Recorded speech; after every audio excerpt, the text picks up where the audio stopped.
This is William Blake's Book of Job and the Awakening Spirit. The Book of Job, even though it's set in an Old Testament context of Judeo-Christian heritage, William Blake had a very personal interpretation of what it's about. So I find it very interesting that we can take what might be seen as a religious story and really understand it as a human story about the human nature. Now, the word God is very loaded in our culture, but I'll just say for context, in 12-step programs, they talk about a higher power. So basically, if you can think of God as being something that's beyond our individual ego, exactly what that is may not be easy to define, but it doesn't necessarily have to be there's an old guy with a beard up in the clouds. It can be some understanding of a larger force that permeates the world and the universe, and that permeates our human nature, kind of a divine spark that we each have. So, even though the word God is used, and that was Blake's reference point, he grew up in a Christian setting, but his parents were members of the Moravian Church, which is very much personal experience based. And Blake never belonged to any of the normal churches. He was a member of the Swedenborgian Church for a little while, and then he rejected Swedenborg. But these are all more of a spiritual human nature practices or belief systems. So you'll see more as we go into it. So Blake was really an innovator based on his own experience. He tried to find ways to explain various works, including Dante's Inferno and the Book of Job, especially when he got paid for doing it. Then he would make it his own work, but he needed the money. So those things came together also. Okay, so welcome everybody. And we'll go ahead. I have 2 slides on some context, and then the rest will be imagery and some description.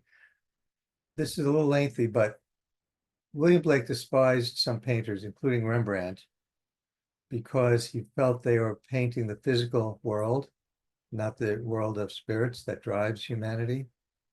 And he also felt that very clear imagery and symbolism is much more meaningful than what he called blotches of color. So just extracting a line here, he said, painting admits not a grain of sand or a blade of grass insignificant, much less an insignificant blur or mark. So his artwork, which is either watercolors or engraving, those are his 2 forms.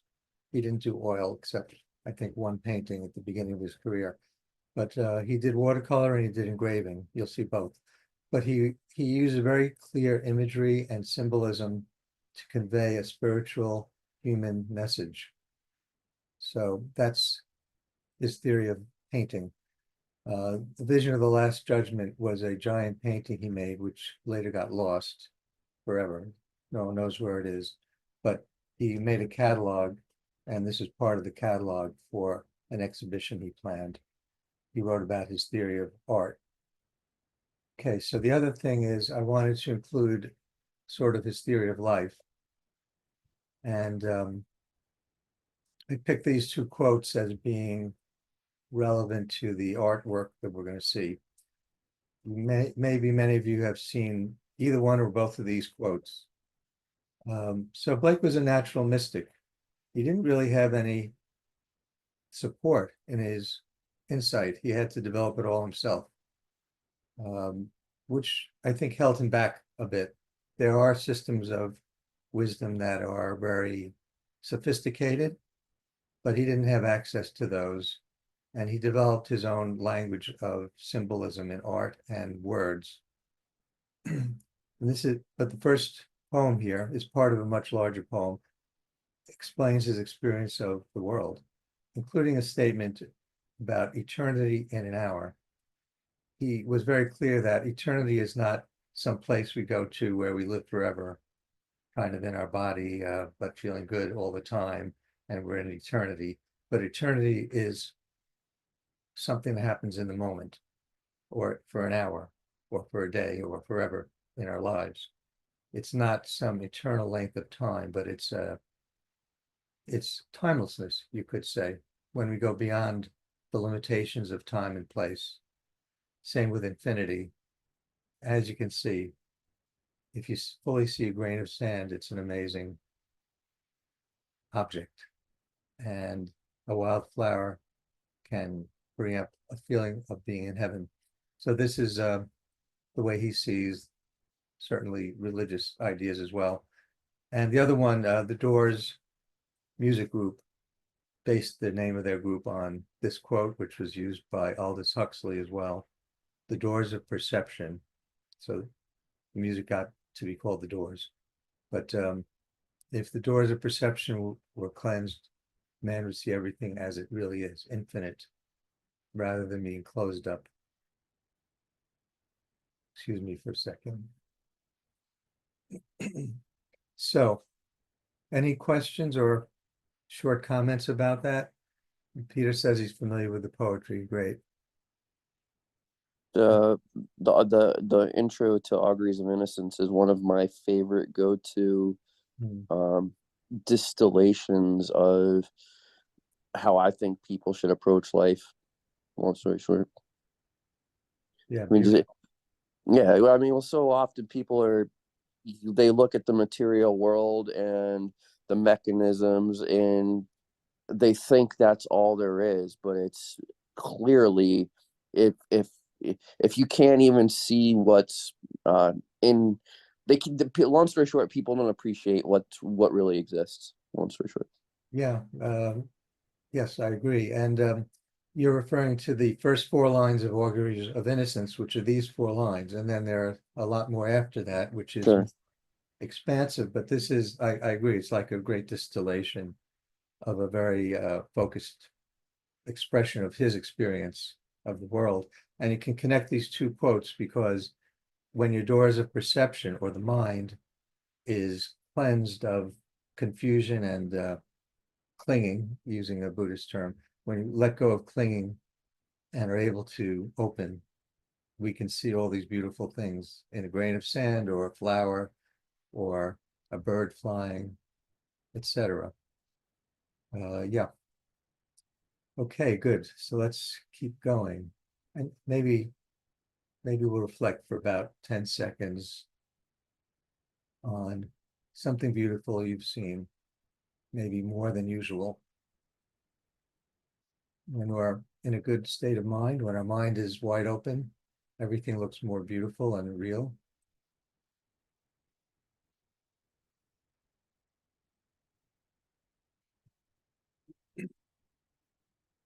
I have to find the how to mute when I clear my throat, but it's all hidden now. There we go. Okay. All right, good. Okay, just so you know, that Blake did several repeats of the Book of Job illustrations. He had two good friends who supported his work and gave him money. One was named Thomas Butts. The other one was Linnell. I forget the first name. So the first version of the Book of Job he did was for Thomas Butts. And those are watercolors. Finally, about 5 years later, he did a set of engravings, which allows for reproduction, like printing. So he engraved in black and white the same story, and there are about 300 copies made. So those still exist. Sort of these paintings exist, but the books that were engraved, 300 were released. So that has more distribution. So those are black and white, and we're going to see those also.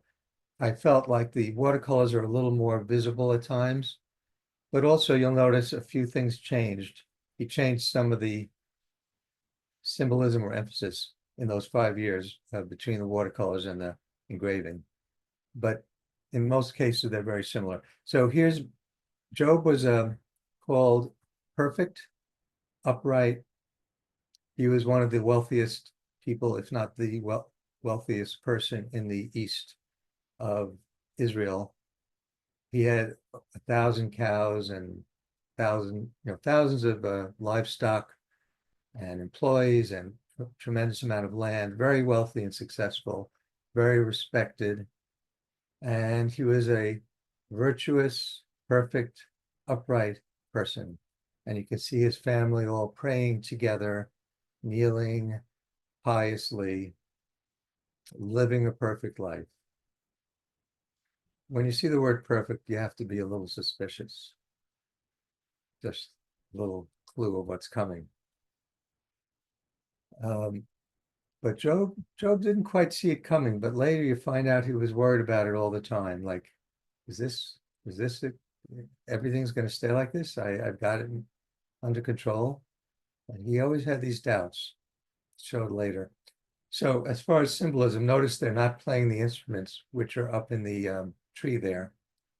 There's stringed instruments, wind instruments, and they're not being touched. Instead, Job and his wife have books on their laps. And nothing wrong with books as such, but if that's, for Blake, books represented laws, rules of living, but it's not enough to have a good life. So they were focused just on following the rules, being good people, virtuous by following all the religious rules, giving charity, doing everything the right way, but no inspiration, no music, no sign of art or poetry. And the sun is setting.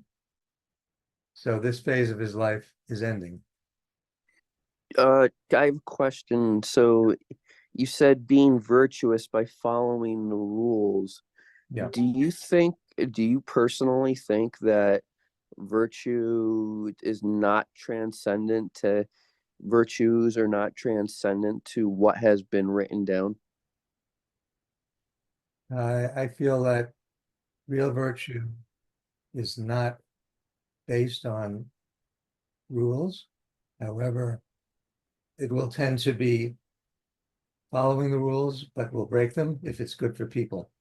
I think virtue is based on human beings, but not necessarily. One second.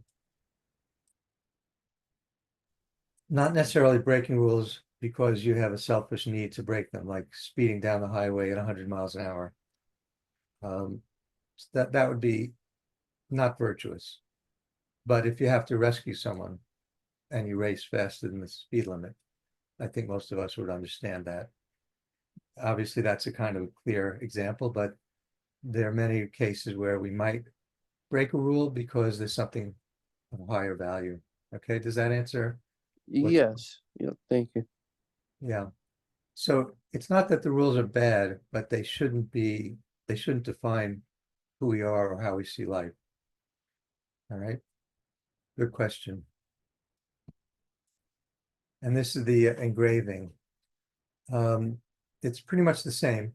I have a little more information. See, when he did the book, all the pages are the same size, and Blake included a lot of text in the margins around the images. So some of the text here, one of them is, "The letter killeth, the spirit giveth life." That's from the Bible. And that's kind of key to this whole book of Job. So Blake included that. Also, it is spiritually discerned. I believe that comes from another part of the Bible. And here's the quote: "Perfect and upright, greatest of all men of the East." What can happen when you're perfect and great and amazing person? What could go wrong? We only have limited time, like 2 minutes per slide, so I'm going to rush through some of them. Okay, this is important though. This one here is where the devil comes to God and says, um, you know, this guy, Job, behaves really well. You call him perfect, but it's just because you made his life so easy. If I was to take away that easy life, he would curse you and hate you, he said to God. And God said, all right, I don't think you're right, but go ahead. Don't hurt him physically, but you can take away whatever you want from him, he said to Satan. Now, notice the book, even God is holding a book. There's no scroll. The angels are trying to use scrolls, but God is in control with the book. So we'll go to the engraving. God and Satan are projections of Job's mind. So God is this rule maker, the accuser. If we don't follow the rules, we get punished. We might even go to hell. That's the God that Job was living with and that he taught to his family. And Satan is the rebel who challenges the rule of these laws. Blake wrote a really good poem called The Marriage of Heaven and Hell. I recommend it because you don't have to understand the mythology of Blake. But The Marriage of Heaven and Hell has the devils as the heroes because they break the rules and they create new things. Milton wrote of the devil in a very flattering way, even though it's paradise lost. That's a whole other story. But without energy, virtue can be like sterile. So the devil here is challenging Job's dependence on laws as a way of life. It's his own devil in his own mind. It's the energy trying to break through and force him to face another way of living. So it's a fight between good and evil to create something beyond good and evil. I hope that makes sense. But just remember that living just by rules is not a real life by itself.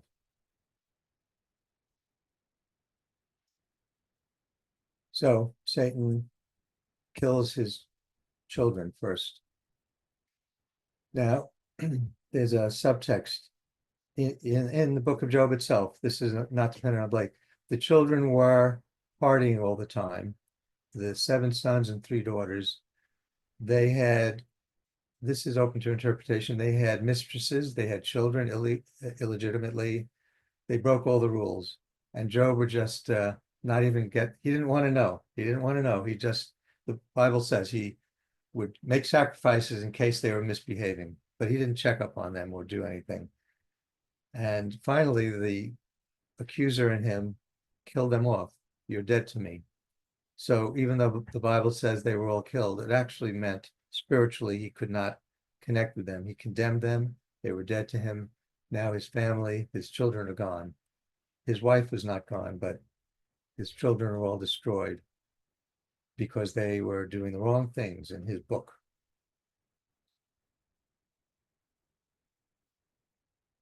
And same thing. Notice the symbolism in the lower margin. You can see some scales.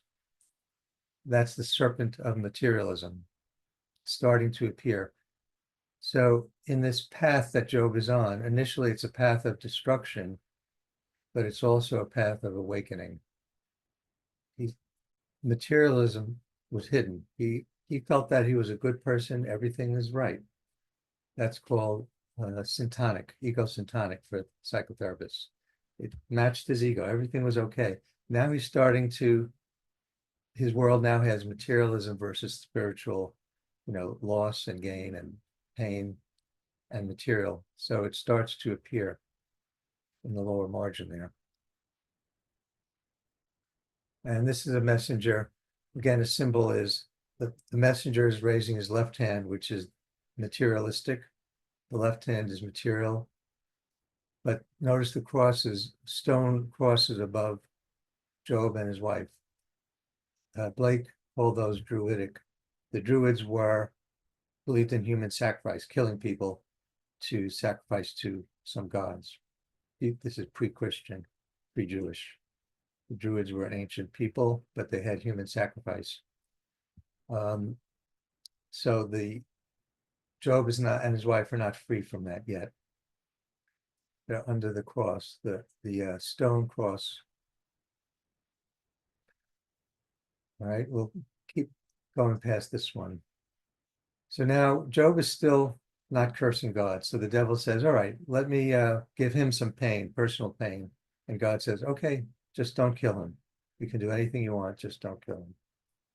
So now the devil is going to pour some poison on Job, as you see here, from his left hand. And now Job's wife cannot take care of him. She can only take care of his feet. And Job is getting boils over his entire body, if you're not familiar with the story. So now, not only did he lose all his land to fires, his children all died, and now he's covered from head to toe with painful boils. So Satan is really pushing him to his limits to see if he'll curse God. Do we have historical records of druids sacrificing people, or is that? Yeah, no, there are some historical records of that. Yeah, I mean, we know that in North and South America it happened as well, right? With the Incas, I think all those tribes did some human sacrifice. At least the Incas did. Yeah, I'm not saying that it didn't happen, and I'm not saying likewise cannibalism doesn't exist or didn't exist in some locations. However, that being said, I also don't know how much of it is the powers that be with their priest class trying to, it's a Yeah. tale as old as time, I read a painting the other. little I read a little bit about it. I mean, the Romans who co were contemporaneous with the Druids, they reported on it, and I don't think they were religiously motivated. But I'm not an expert historian. Sure. My suspicion is that was going on, and certainly Blake used them as a symbol of poor religion, misguided religious practices of materialism and sacrificing humanity. So. By the way, if anyone else wants to speak up, any thoughts or questions about this? So to put it in context, why do we care about this? It'll become more clear as you go through the rest of the story, but basically you have somebody who's proud of who he is. He's very successful and rich, and yet there's a deep wish for something more. We all have a deeper nature that we're trying to express. And for some people, it doesn't happen in their own lifetime, but for some people, they destroy their great success, whether through physical illnesses or mental illness. Um, and it can be seen as rejection of materialism as being not enough. I mean, drug use is one attempt to transcend that painful materialism of life, because having money and property and family does not guarantee happiness if it's not lived the right way. And in Job's case, he was so caught up in this being virtuous and being the head of everyone, and everyone asked him for advice. He was trapped in a golden cage. And you can see this as his innermost nature insisting on something better. So that's what this is about. So the only, yeah, someone else. Um, I have a question. So I'm hearing now today people are talking about life purpose. Will that correlated to his life purpose? That's why he was focusing more than just making money? Did you say midlife purpose? Oh no, your life purpose. Life People talk purpose. a lot about that. Yeah. Yes, I think the younger people are doing it. This happens periodically, right? Um, and I think it's really important. The problem has been in the past that there's not enough good information to support it happening. I mean, the hippies were in the 60s and 70s were trying to redefine the purpose of life, but they went into drugs and they didn't really know how to pursue a better life in a safe and meaningful way. For the most part, some did. But so, yes, I think it's a great idea that people are trying to find life purpose. But there's a lot of misinformation and misperception that gets in the way. It's a really important issue. Humanity is struggling to find a better way, and sometimes they think it's by dropping bombs. That's how you make your truth known. You drop bombs on other people, or assault them, or withdraw. there's a lot of, or take drugs, and none of those are really an answer. So there's this perpetual struggle to find meaning. I'm a fan of Viktor Frankl's book, Man's Search for Meaning. That just touches on it. There's so much to it. Did that answer, Janine, what you were? Oh, yes. Yes. I really love that story too. Men's search for meaning. Yes. Yes. Thank Yeah. you. You're welcome. So Job is being reduced to his lowest, barely surviving and no pleasure in life. His wife, his wife even says, do you still persist in your integrity? Like your damned integrity. I'm adding a word. Do you still persist in your goddamn integrity? Curse God and die. That's what she said to him. But he wouldn't. So he's still under the cross. He's not seeing things yet. They're both under that stone cross. Now the friends come lamenting. For 7 days, they shut up. They didn't speak. 7 days is the mourning period. I don't know exactly what the rituals were, but they didn't talk. Maybe that was the proscribed behavior, to sit silently and keep their friends company. So these three friends came and sat with him for 7 days, but then all hell broke loose. You can see in the margins in this engraved version, dead trees. The angels are crying on the corners at the top of the. Can you see the mouse here? Someone say yes or no. Can you see the mouse moving? Yes. Yes. Okay. So you see thank you. Can you see the angels sitting on the corners here? That's part of expressing the inner state of what's going on. So there are dead trees surrounding the frame, and there are angels crying.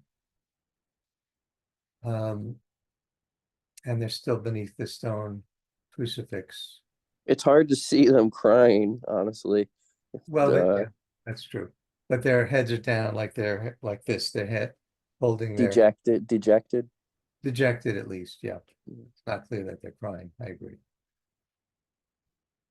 And now, okay, it starts. This is a turning point. Job speaks up and he reaches for the sky. And what he says is, I'm innocent.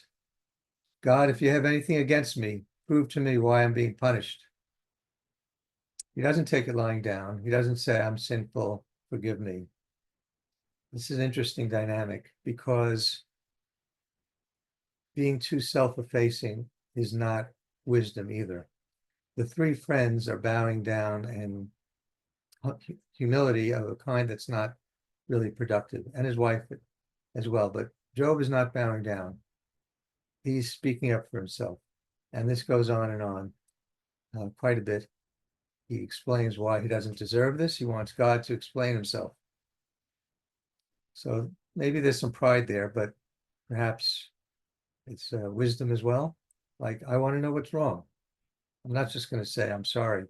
What is wrong? Tell me. I deserve that explanation.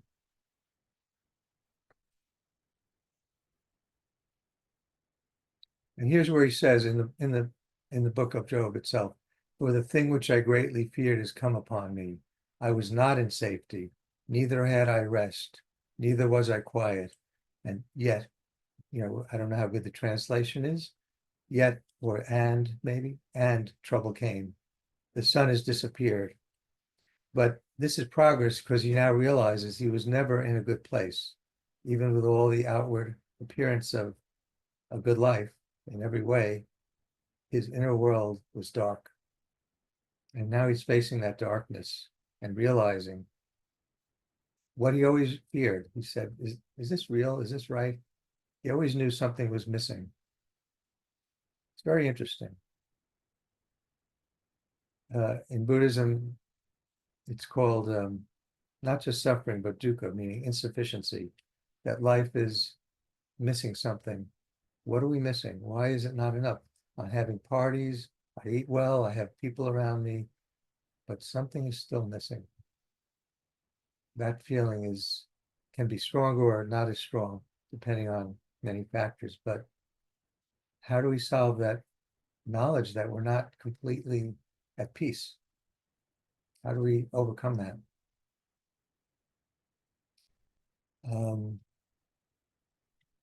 This image is okay. One of the first of his three friends now starts speaking and blaming Job for his own problems. Basically, all three of them blame Job. That's why there's a saying, Job's comforters is when someone comes to comfort you and makes you feel worse than when you started. I don't know if you've ever had that experience. Well, if you only had done this, your child would not have abandoned you and disappeared. It's because you're so nasty. That's why it's happening. That's like a Job's comforter. So I hope my enactments are helpful. So the serious point here is that these three people tried to convince Job that he's done evil, he's being punished for doing wrong, because God is perfect, and he might as well admit his sins and ask to be forgiven.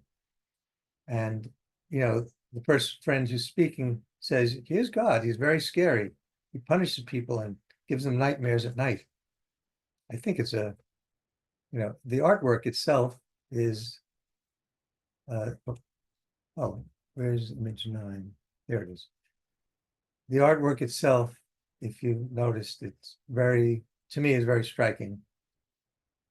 Like, this is a scary God. He's like waking this person up with a bright light. Wasn't that in Close Encounters of the Third Kind? Like a bright light in the middle of the night and everything's shaking and you don't know what's going on. That's not a very comforting God. It's a punishing God. And now all three of them are pointing at him, blaming him, but he's still upright. He won't bow down. He's covered with boils.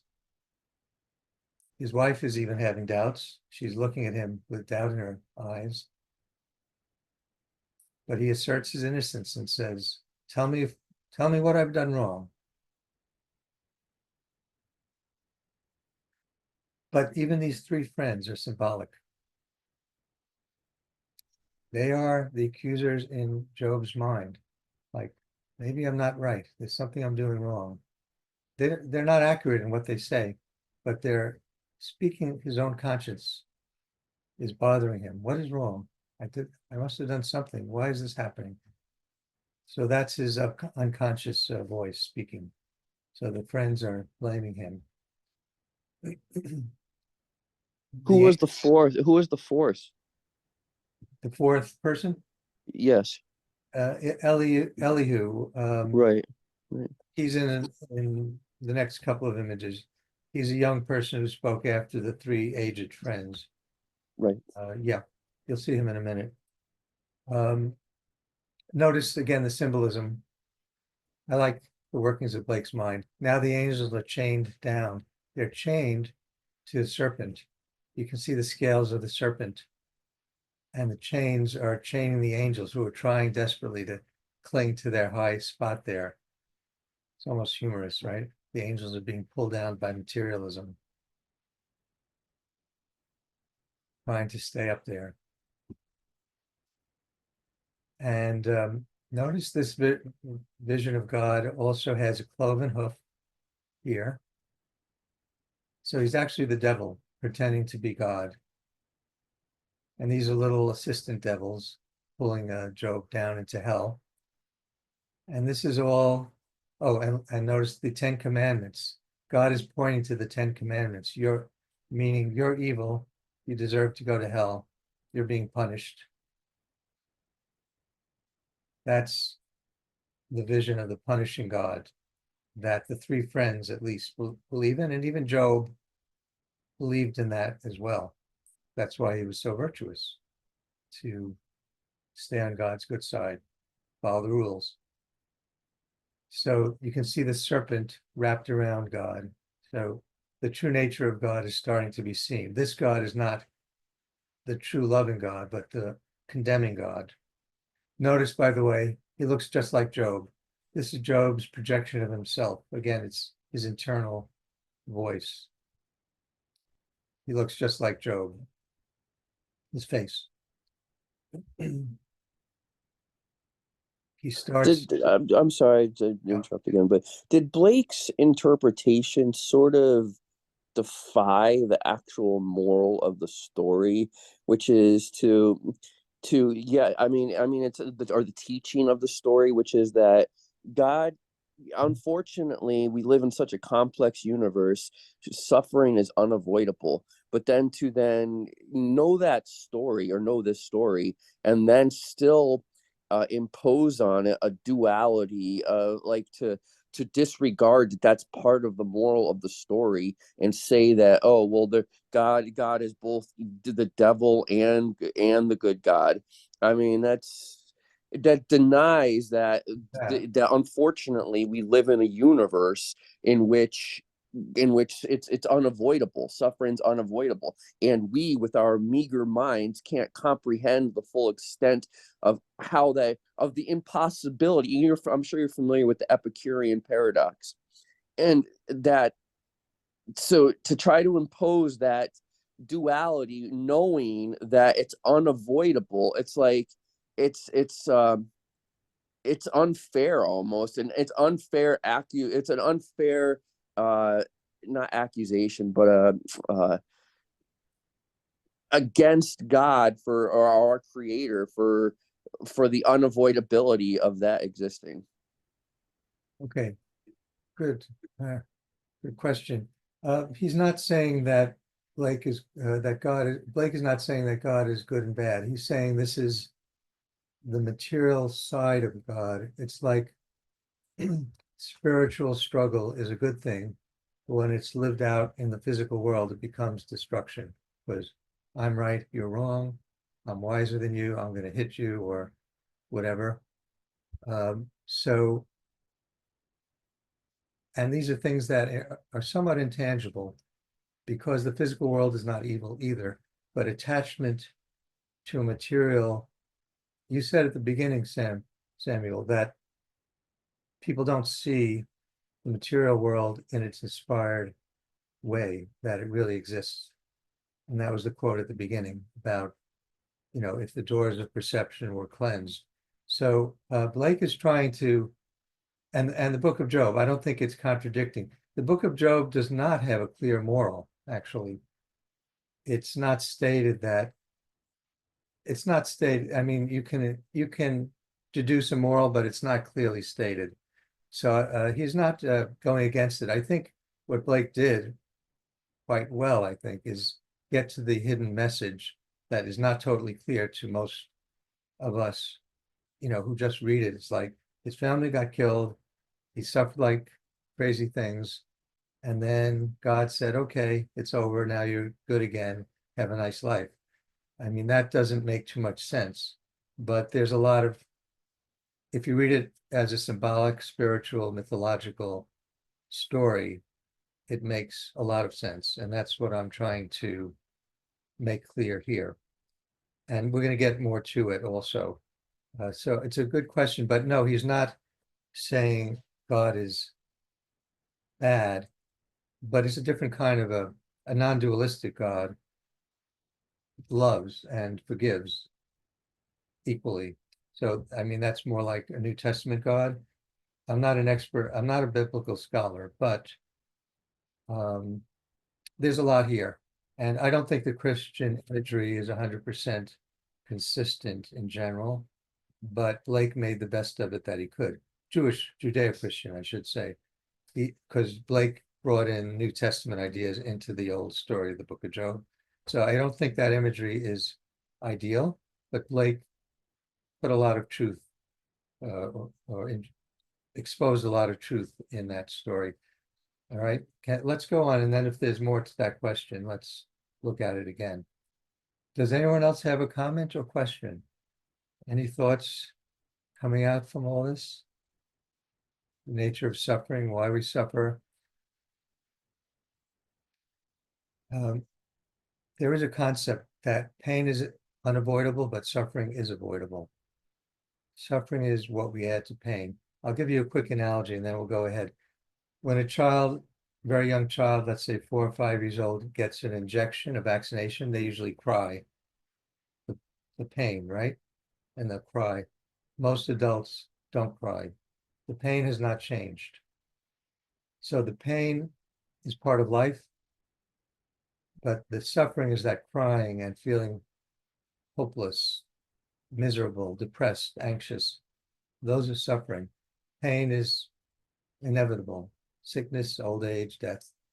But we don't have to suffer with those things. That's my belief. And, I won't try to prove it right now, but I want to make a distinction between pain and suffering. All right. And the child vaccination versus adult vaccination is a simple example of that. How we react to the pain is really important. So here's Ellie, who that you mentioned, Samuel. He waited for the older people to speak out of deference to age. He says they missed the point. His speech, which is also quite long, says that God is perfect. We have to appreciate God and his great power and wisdom. He doesn't focus so much on blaming Job, but says to Job, you're making a mistake. Your pride is causing you to justify yourself rather than to see God in his majesty, his or her, but God's majesty as a being not gendered at all, I would say. But Elihu starts to get a little closer to the truth. You can see in this image that Blake is starting to look reflective. He's in deep thought. Elihu says, understand God and his purpose, and you'll make sense out of your own life. And Job starts to think about that.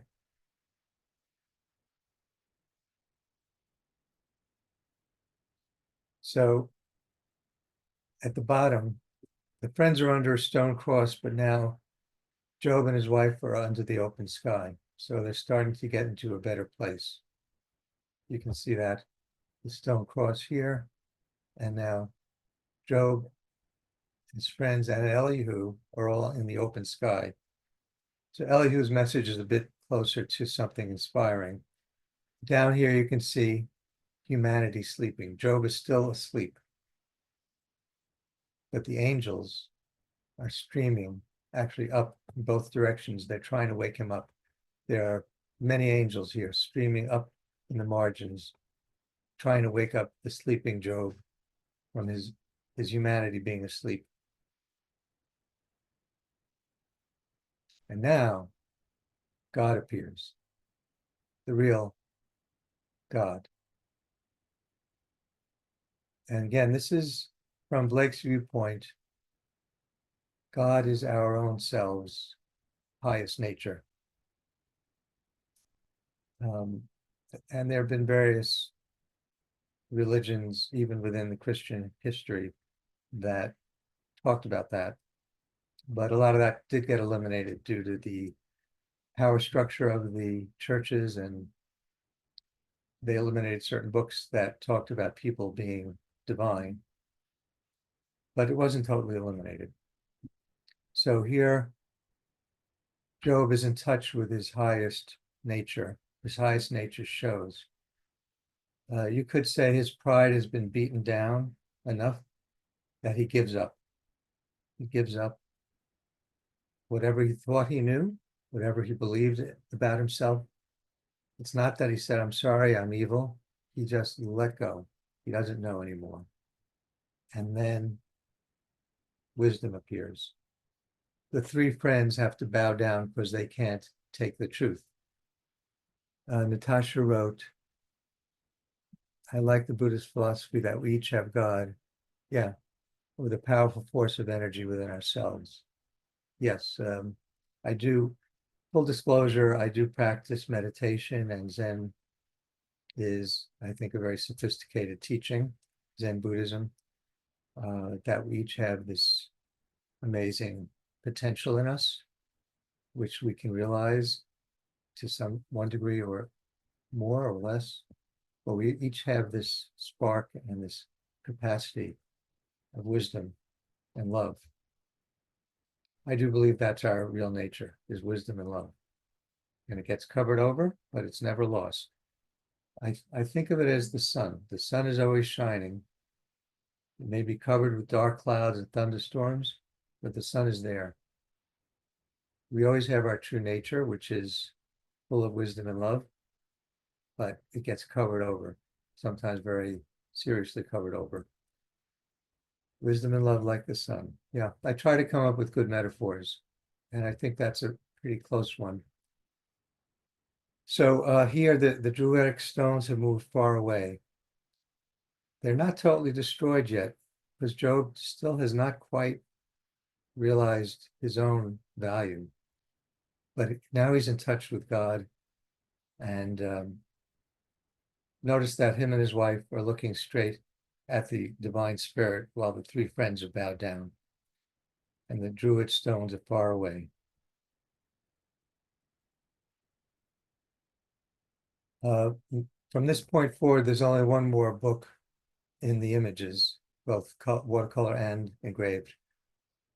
God is a force of energy, of change, of opportunity, of beauty. So the book has its place, but it's not as important. There's a whirlwind of awakening.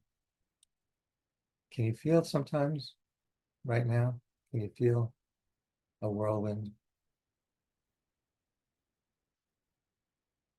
There's always the still small voice of wisdom and awakening and energy.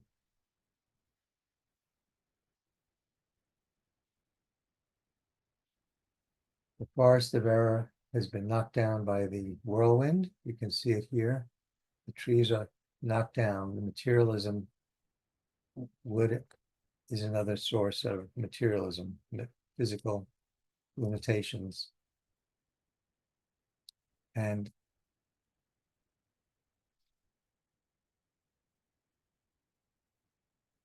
yeah, Samuel, thank you for writing. Yeah, there's different ways of interpreting the Christian, what's it called? The trilogy, there's another word for it.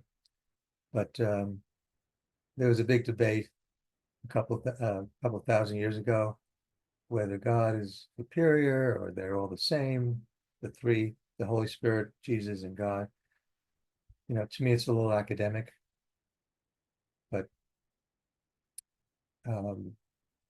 that's a whole other conversation. So now, this painting to me is one of the most beautiful. I used it in the event promotion as the centerpiece. When Job and even his friends get to see the universe as a spiritual universe. On the left is Apollo pushing back the clouds, expanding awareness of the thinking mind. So the intellect now comes into its full value.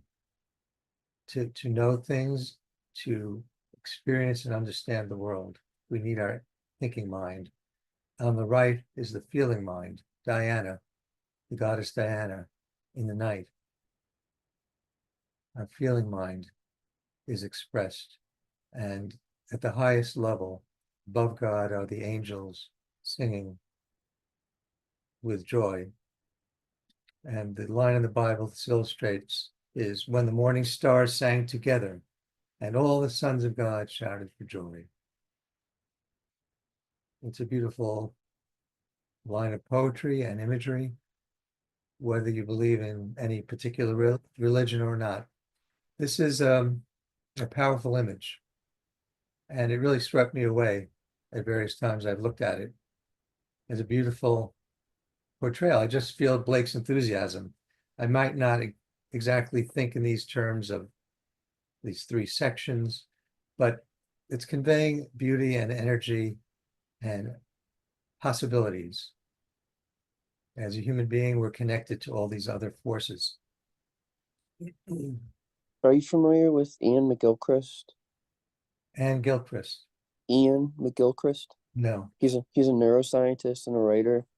But one of his big ideas is talking about the interactions and what the left and the right hemispheres of the brain do for us, and connecting that to what you were just talking about, on the right being more connected to the material, I mean to the spiritual, and on the left being more connected to the material, that similarly to the left hemisphere, which is more it's more concerned with reductionist, the what's right in front of us in Samuel, I think you're saying the left hemisphere, just so everyone knows, the left hemisphere controls the right side.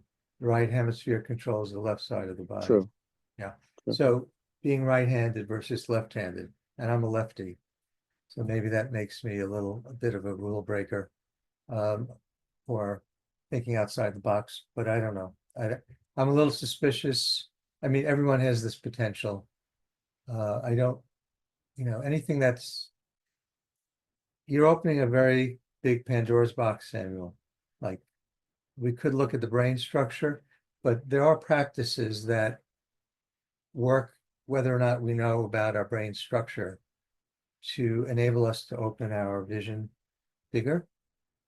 And that, actually, I'm doing an introduction to Zen and Buddhism 101, and I think it's in November. And it's on my website already. But, and I talk more about that, what that path is like to enable one to come to this experience of the beauty of life that Blake described in his poems. So I approach it in that way rather than from brain science. But if I was a brain scientist, I would want to also explore that. That's perfectly good study, but that's not my path. All right.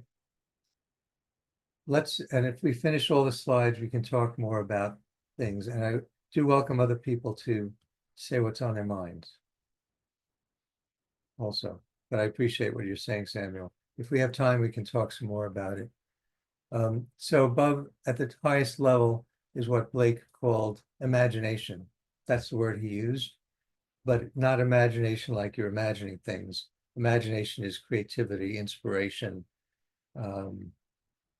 seeing eternity in an hour and infinity in the palm of your hand. That's what he means by imagination. It's seeing the world in an inspired, open way. Blake used the word albion for our inspired self, which is the whole person where intellect, feelings, and spirituality and touch all work together. The senses, touch, not just touch, senses, inspiration, feelings, intellect, the four parts work together in the whole person, albion. So that's his vision of what our divine nature is, which is the God that he talks about. It's our divine nature to be an integrated being where all our functions are fully awake. And that's portrayed here with the four sectors. Now, so Job is not fully given into this inspiration yet. He does shortly, but God shows the behemoth and Leviathan.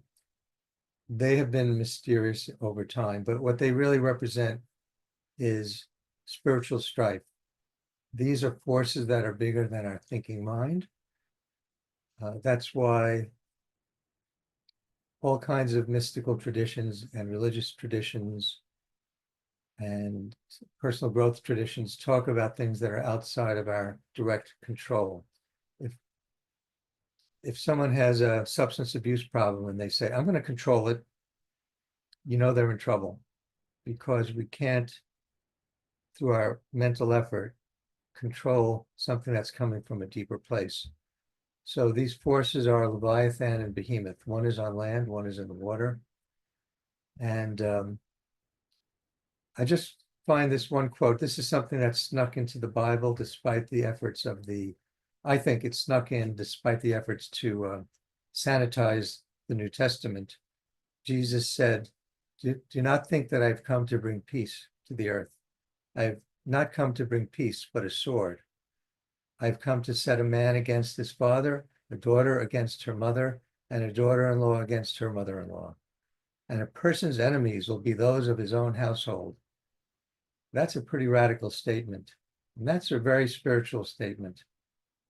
Not only because it breaks the usual tradition of love your family, be a good parent, etc., or a good child, respect your parents. This is a radical statement, and it was made in the context of a religion was dominant in the Middle East or in the land of Israel at the time. And Jesus was saying there's a higher requirement. We need to follow the spirit of truth, justice, inspiration. So this quote, I think, is very destructive of some of the dogma of traditional religion. And I'm glad it kind of snuck into the New Testament, because to me, this is a message that says a lot. If it was only on its own, then it could also be destructive. But combined with messages of love everyone as yourself, love your neighbor, love your parents as yourself. So when you put all that together, that paradox, that contradiction is where the energy comes from. That paradox means we have to understand it in a true way. Our own inspiration has to appear out of the conflict. These two beasts are that inner warfare that, when made visual into the material world, is destructive, leads to killing and to enemies and animosity. But the inner strife is how we come to a higher level of awareness. And that's the message of the book of Job that can be read there, but is not spelled out directly. But this is the forces of conflict at a higher level that we can't grab and say, this is the truth. This is 1, 2, 3, 4 rules. Now we got it figured out. It's beyond anything that can be listed. Now the human being on the lower level, the infancy is ended. It's on the shore of existence. This is the ocean. These look like shells or also swaddling bands for infants when they're wrapped in cloth. So it's like a shell or a swaddling band, but there's no baby in there. The baby has grown up and is starting to take steps. And the angels are now free of chains once again. I don't know what they're writing in their books. I'm not sure. But God points to these as, these are your teachers. These giants teach us whether we want to learn or not sometimes. In Job's case, he would rather have not had it. Now Job starts to see the error that he thought he had under his control. As he sees his error, God throws out the error and burns it. There's no eternal hell, but the errors are destroyed and burned and disappear. Flame is a cleansing force, according to Blake. It's not a punishment, it's a cleansing. That which is impure. He wrote a lot about this because engraving, a lot of his work, he'd use acid to burn away the surfaces and show what was hidden. So acid and fire were means of showing the truth. Now, this is the only other place God has a book, you can see, but he's fully illuminated. The angels are sympathetically around, and God has a soft expression, and he's raising his right hand, the hand of wisdom, instead of the left hand. And as a lefty, I don't mind. I understand it's symbolic.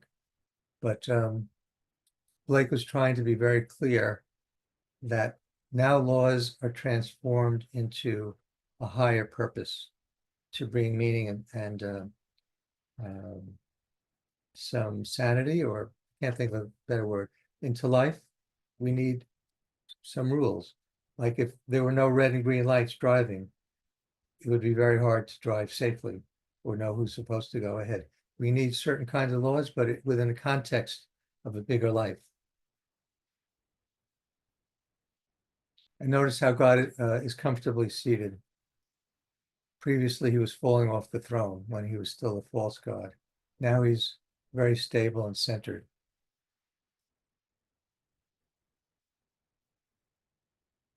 And God appears and blesses Job and his wife, and the friends can't bear the light.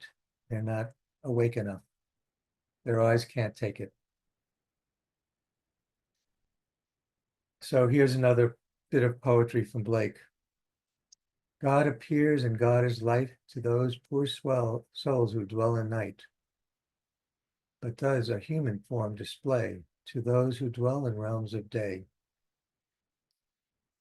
This is emphasizing again that God is our human nature at its best. There is no separate God somewhere else who shows up in a blaze of glory. God is our human nature seen fully. Just absorb that. God appears, God is a mystery. God is a bright light beyond our understanding. No. God is our loving, infinite selves fully expressing in the world. And Blake says in the book of Job, I have heard thee with the hearing of the ear, but now my eye seeth thee. I believe probably that was symbolism of the time, but you could see that with the ear, you could hear rumors where someone says, this is how you should understand God. God is wonderful. You hear all the words, but now he's seeing directly. He's seeing, experiencing the divinity himself, his true nature himself, directly. It's a nice thought, right? Because of this interpretation, would you say that Go ahead. Janine, did you finish? religion organized quote unquote sect? Can you hear me? I hear you now. Hear you, sorry. Go ahead. Oh, okay. So I was thinking because of this I guess beautiful statement, would you say that organized religion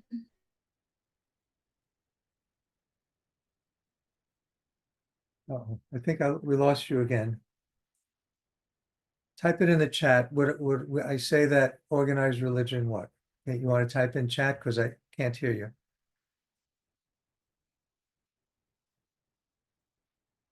And Samuel. okay, that's good. Okay. Yeah. All right. I see what you wrote, Samuel. Yeah.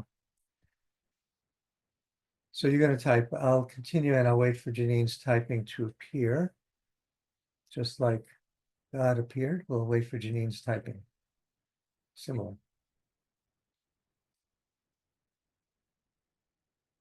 So now Job prays for his friends. Would I say organized religion inhibits people from having a godly experience? I would not say that. I would not make a blanket statement like that. However, sometimes it's used in a harmful way, but they're very wise religious leaders who, they might be a rabbi, priest, minister, other religious figure who cares about other people and has insight. That can be helpful. I mean, because the material world doesn't really limit us. We live in a different world.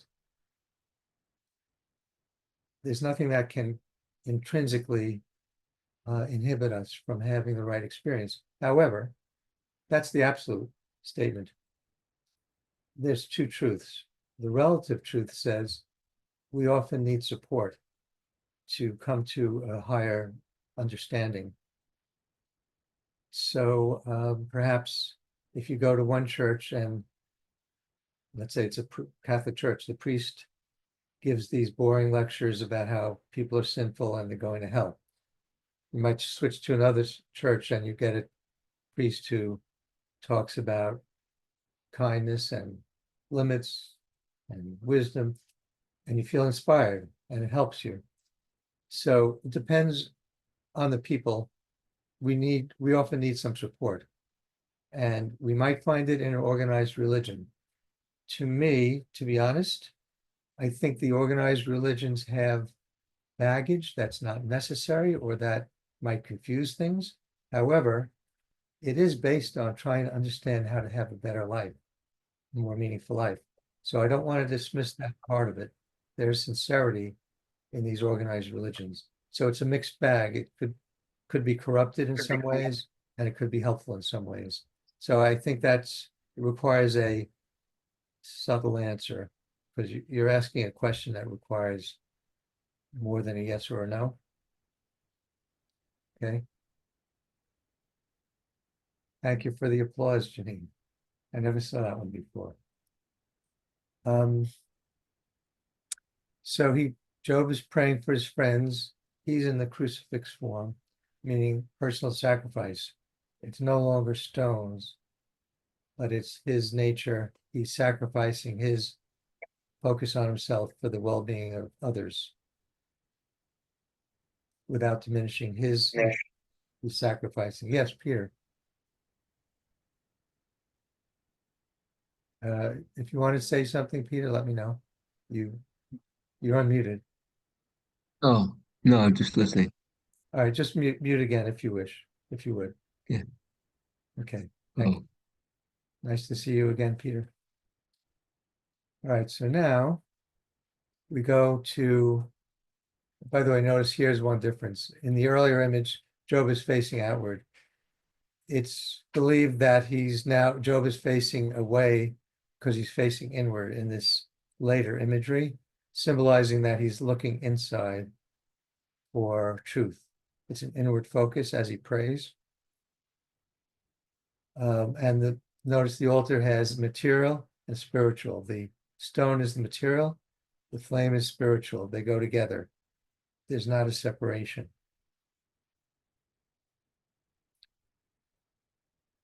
And by the way, there are 21 images, so we're approaching, I think our timing is working pretty well. Now notice that this is another beautiful image. Notice the stone crosses are finally destroyed. They're broken and they are no longer have any influence. There's no more rigid book of laws controlling the actions. Now Job is ruled by his heart, compassion, and wisdom, and so is his wife. They're very closely linked, you might notice, throughout the story. That's because Blake saw relationship as a very close thing. And in the book of Job, the children all die, but not the wife. So they're together. But now they're accepting charity from other people, and that's higher than him giving charity. They're voluntarily giving him charity, even though he's wealthy, because God restored all of his wealth, and even his 10 children mysteriously reappear. In Buddhism, when someone gives to a monk who's begging for food, in tradition, they would beg on the street, go around, they would thank the monk for accepting their gift, because the monk is allowing them to be generous. So it's better to give than receive. That's another famous line from the Bible. So these people are able to give to Job, and he's being of service to them by accepting their charity with a loving heart and with appreciation.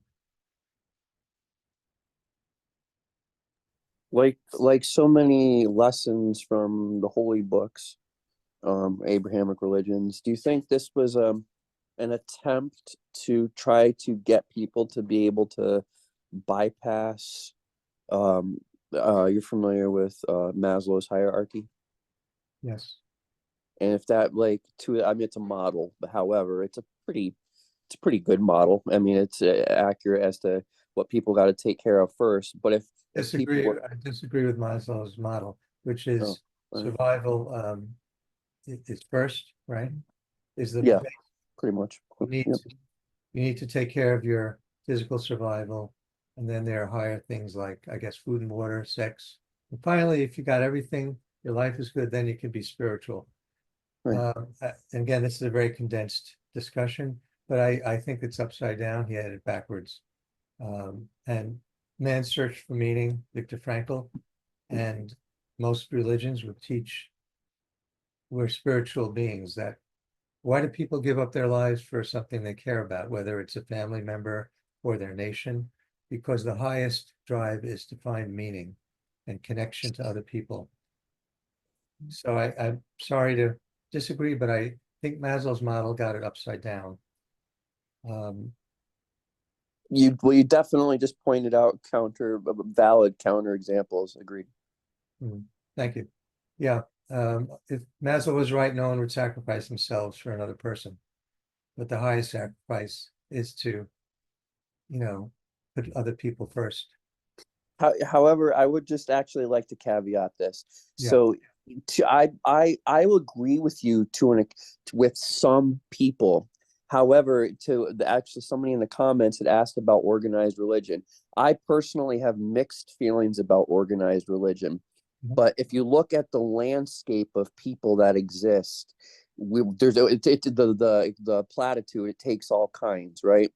But for some people, that extra guidance of organized religion and following codified things to help, and the metaphors and the parables is beneficial. And for those people, that what you're saying might not apply to them.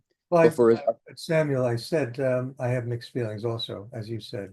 I have mixed feelings. It's a mixed bag. I said that, right? Because there are good lessons there. But sometimes you need a person who sees deeply to help you really live those messages fully. But yeah, I think it's better to have an organized religion than a warfare.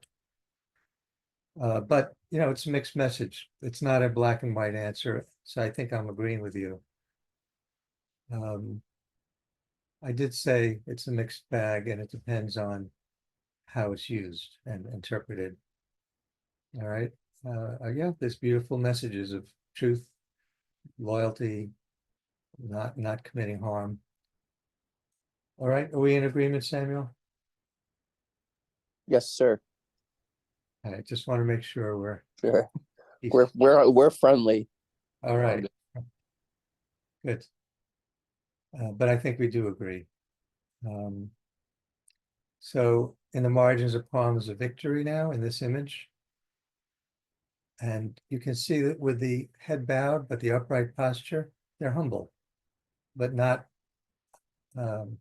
humiliating themselves, like not denigrating who they are, but thank you for the gift. Like, there's a softness in the posture that shows a more spiritually connected way of living that Job and his wife have at this point. There's two more images. Notice here that Blake has to plug the arts because he was both a poet and an artist. So the three daughters here are doing music, the one on the left, poetry in the middle. She's reading from a book, and the one on the right is drawing or painting in an art book. So the three arts are now welcome back into life, and Job is connecting them to, I can't make out what's in the upper imagery there. I might have to look at a larger image somewhere. But anyway, he's reaching up for inspiration into the sky, and yet he's on the earth, firmly planted with his three daughters. And they're doing the arts. Now the arts become an expression of divine purpose when they are connected. Johann Sebastian Bach, on every piece of music he wrote, at the top, I have to paraphrase, and his was in German anyway, but he wrote, "For the greater glory of God." So he saw music as an expression of a divine connection. It wasn't him. It wasn't just him. It was for people, but also to glorify the universal God or the higher power. So it's not God is everything or humanity is everything. Those divisions don't really exist. We're all together. This is our entire experience of life is an opportunity to feast at the wonderful table of life and fully live.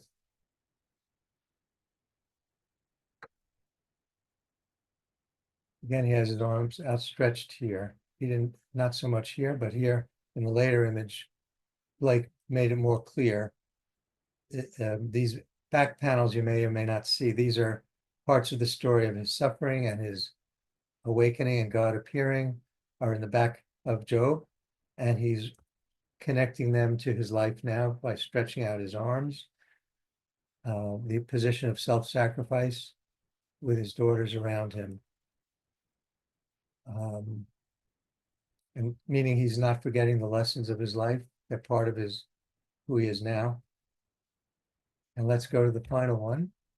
This beautiful image shows his family is now back because he's accepted his sons. He's no longer killing them. And they are now enjoying him instead of him kind of imposing rules and saying you're misbehaving and threatening them or punishing them. He's a loving father and an image of kindness, and they all come back and they all play music, except the three daughters are now shown again. The one on the right has music. That's a lyre, I guess. This one is a scroll of poetry. This one here is not clear in the other engraving. It's a book, but this is an art book. So there's again music, poetry, and art, and the others are all playing the instruments. Remember the first image, the instruments were hanging in the tree unused, but now they're expressing appreciation of life and gratitude. And they're standing up. They're not kneeling, they're standing. And if you can see, this here is a book. It's more clear. So Blake, I think he improved on the image to make it more clear. I'm looking now at the chat. Maslow's hierarchy. Which model was it? Emmons. Emmons, not sure. Oh, Maslow. Okay, you answered, Andre. Got it. Okay, so here they're all celebrating, and Joe went on to live another 140 years, only another 140, and he saw 4 generations. I don't know how they counted years back then. Maybe they had a condensed calendar, but somehow those people lived a long time. The sun is now rising in the background. The moon is still there, feelings and wisdom. In many teachings, there's 2 sides. We need feelings or love, and we need wisdom or insight. Those work together. Wisdom and love have to work together. So Blake illuminated that in this imagery here. So they were happy. That's our story of Job.